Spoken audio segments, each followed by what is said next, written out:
Hello everyone, I'm Phoenixtremayne, and today we're going to be doing the 31 Days of Halloween. This is day 3, where we're going to be talking about No One Gets Out Alive, directed by Santiago Magini, written by John Crocker and Fernanda Capel, based on the book by Adam Neville, starring Christina Rodlow, who plays Amber.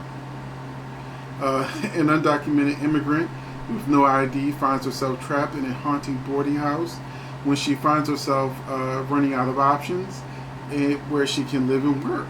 So do you deal with the ghosts and let it be what it be, or do you go out there on the streets? That's her dilemma. And it's basically a metaphor of people that are undocumented, that are used for labor at low wages and forced to make the best of a tough situation because they can't take advantage of the legal options. So you see, I think I read that the director or the writer was trying to really take the horrors of being an illegal immigrant and turning into a horror movie with a supernatural twist. But honestly, for me, once you see invisible footprints coming towards you, leading to a ghost fight, which she just stands there and watches ghost fighting, do you A, get out of the building? A, you get the hell out the building, and B, you don't follow ghosts. You see ghosts fighting, you get out the room, you get out the house. But she follows the ghosts as the ghosts are fighting throughout the house. This does not freak her out. She looks scared, but she's still there. It couldn't be me. It's one thing having a situation where you feel a little haunted, that something might be in the house. There's a whole nother situation where you see ghosts arguing and fighting and screaming and acting a fool. That's when it's too much. But I gotta give this film its props. It's very atmospheric. It's suspenseful. It definitely, I wouldn't classify it as a horror.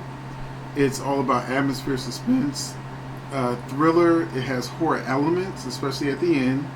The ending gets graphic. I think one of the characters is,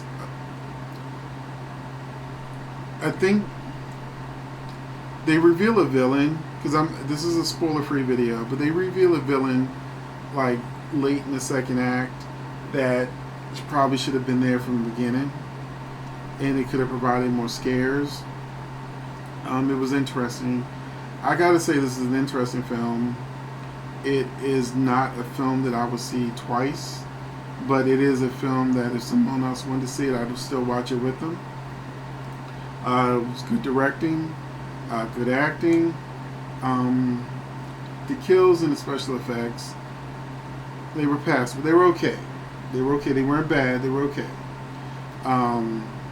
There's some explanations that need to be had as far as like the logistics of, let's just say, watch the movie. I'm going to recommend this movie. But let's just say if someone is chained up, you're going to be asking yourself, well, how did they get loose? It's like little things, little details on that will have you scratching your head a little bit, because I know that in horror, we'll say people make stupid decisions and let it go, or that stupid decisions are needed to make a horror movie work.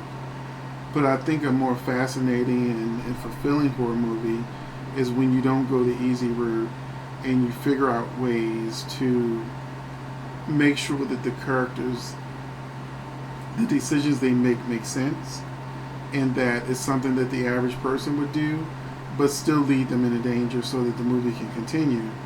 And I don't think her being an immigrant, an illegal immigrant, is enough for her to step one foot back in that house when she got out. So Just saying. Just saying. Ghosts were literally fighting in front of you.